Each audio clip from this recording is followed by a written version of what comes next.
Hi everyone.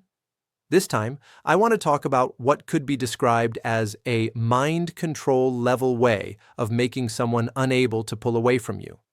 When you hear the term mind control, it might sound dangerous or unsettling. But if you think about it carefully, romance itself has elements that are very close to mind control or conditioning. When you fall for someone, you might find yourself unable to concentrate on work or studying. Just hearing their voice can make your chest feel tight. Sometimes you even lose your appetite. Even when you know logically that it's not good for you, you still can't stop your feelings or behavior. This kind of thing happens all the time. In other words, what people call mind control techniques are actually part of the core mechanism of attraction in romantic relationships. People who are naturally attractive often do these things unconsciously.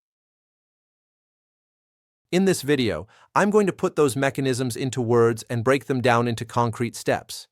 The overall structure consists of 3 steps. Step 1. Create desire. This is the stage where you make the other person want you. Step 2. Amplify that desire. You bring them into a state where they want you intensely. Step 3. Create dependence as a result. They come to feel that you are necessary, they like you, and they can't easily walk away. Before getting into the methods, let's talk about the foundation behind all of this. This type of mind control is essentially about hacking the brain, so it's important to understand how the brain works. The human brain is extremely simple. At its core, it seeks rewards and avoids punishment or discomfort. That's the fundamental principle behind all behavior. Put another way, the brain is programmed to seek pleasure and avoid pain. The closer something is to instinct, the more strongly this program operates. For example, eating sweets.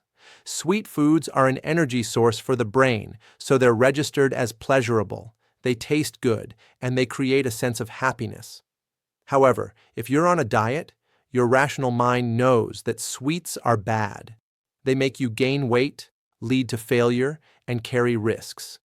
Even so, many people still can't stop themselves from eating sweets.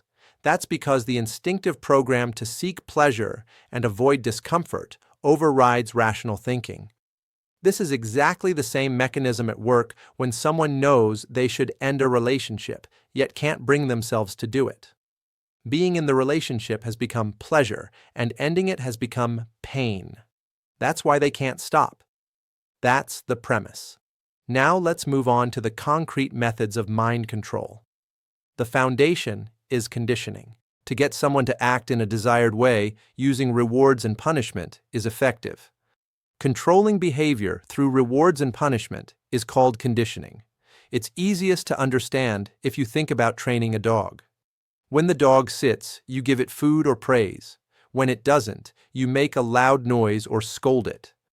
By repeating this, the brain learns to act in order to receive rewards and to avoid punishment. However, conditioning carries a risk. If the punishment is too strong, the conditioning itself collapses. For example, if you scold a dog too harshly, it won't just fail to sit.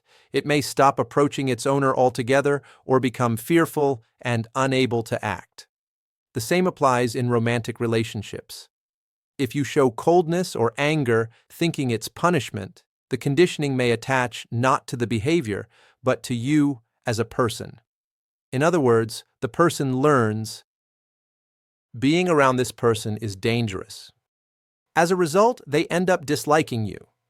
That's why the most effective and safest approach is said to be reward and ignoring, not reward and punishment.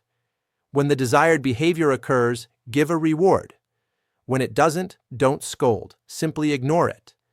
This is the basic principle of conditioning. Now we move into step 1, creating desire. This stage is about making the other person want you. Here, we use a method called continuous reinforcement.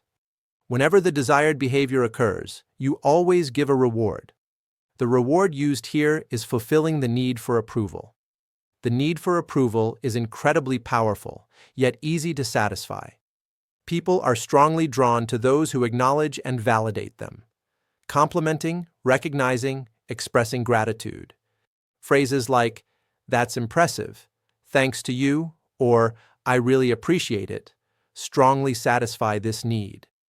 Even just listening and empathizing is enough. Having someone listen to you is, neurologically speaking, a powerful reward.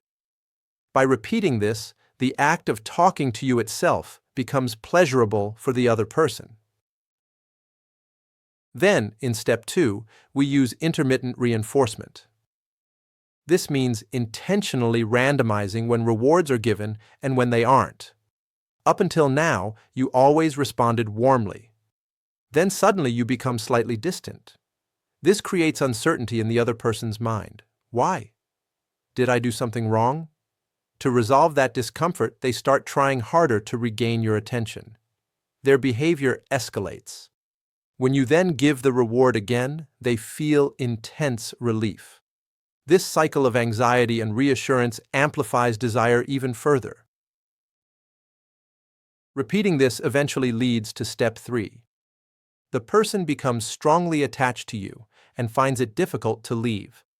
This same mechanism is actually used in religious systems. At first, praise and rewards are given consistently. Later, strictness and withdrawal are introduced. As a result, dependence deepens. In short, mind control works by exploiting the brain's instinct to seek reward and avoid discomfort. How you use this knowledge is up to you. If this video helped you, I hope you'll check out the next one as well. I'll see you in the next video.